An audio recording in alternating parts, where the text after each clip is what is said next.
Nesse mesmo texto, nesse mesmo livro e na sequência da seção Materialismo, Espiritismo e Teosofia, Eliade continua aí a sua apreciação crítica da teosofia, a doutrina teosófica de Helena Blavatsky. E ele diz alguma coisa que eu considero também muito importante. Além do mais, eu vou ler aqui, abre aspas, né? Além do mais, Madame Blavatsky acreditava na necessidade de apresentar provas materiais positivas para fundamentar a doutrina teosófica e materializava regularmente mensagens provenientes dos seus misteriosos Mahatmas do Tibete. Estas mensagens, apesar de escrita em inglês e em papel vulgar, tinham, não obstante, o prestígio de um fato material sólido e convenceram grande número de pessoas aparentemente inteligentes da autenticidade da doutrina secreta de Madame Blavatsky. Então, aqui tem um elemento que eu acho importante, que é a questão da necessidade das provas, né?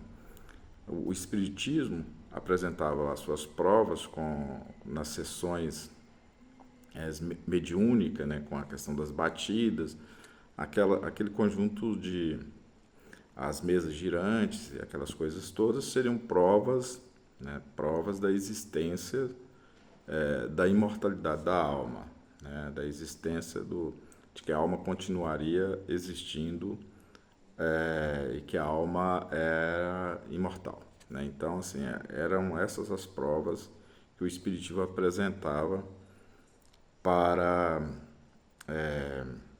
como garantia, né, da existência da alma após a morte. Blavatsky também, e essa questão das provas, ela tem uma relação aí com a questão da ciência. A ciência trabalha com provas. Esses movimentos, né, se conectam com o espírito da época e eles também se veem obrigados a apresentar provas. No Espiritismo, as provas são essas. Na Teosofia, as provas eram as cartas dos Mahatmas.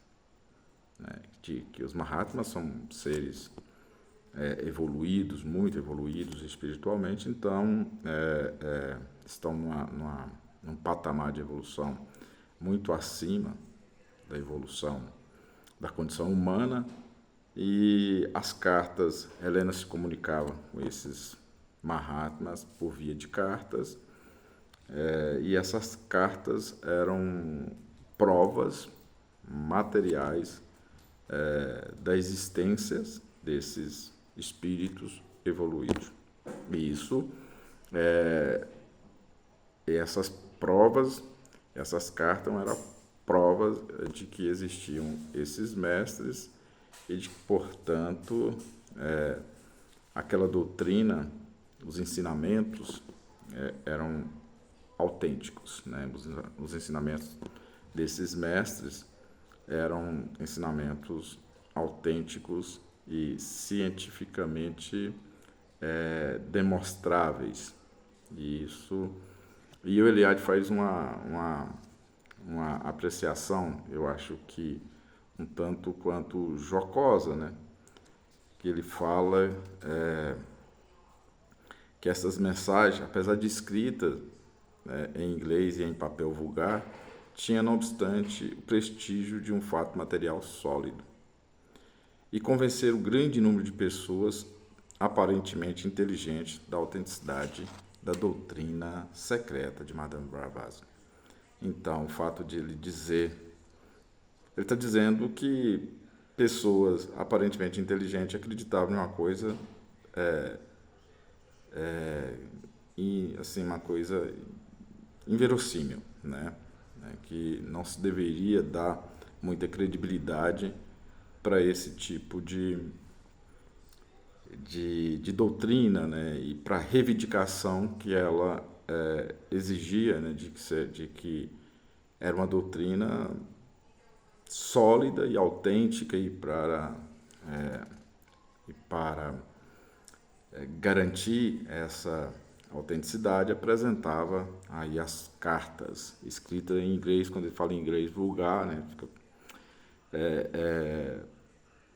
fica parecendo assim, como vocês podem acreditar que uma carta escrita em inglês vulgar possa ser atribuída a um mestre tibetano, né? Então, assim, é inacreditável que haja pessoas que acreditam nesse tipo de coisa. Então, esse é outro elemento, né, presente aqui no texto de Mircea Eliade, importante historiador das religiões, e que traz aí mais um elemento que eu considero importante do ponto de vista dessa apreciação crítica da doutrina teosófica de Helena Blavatsky.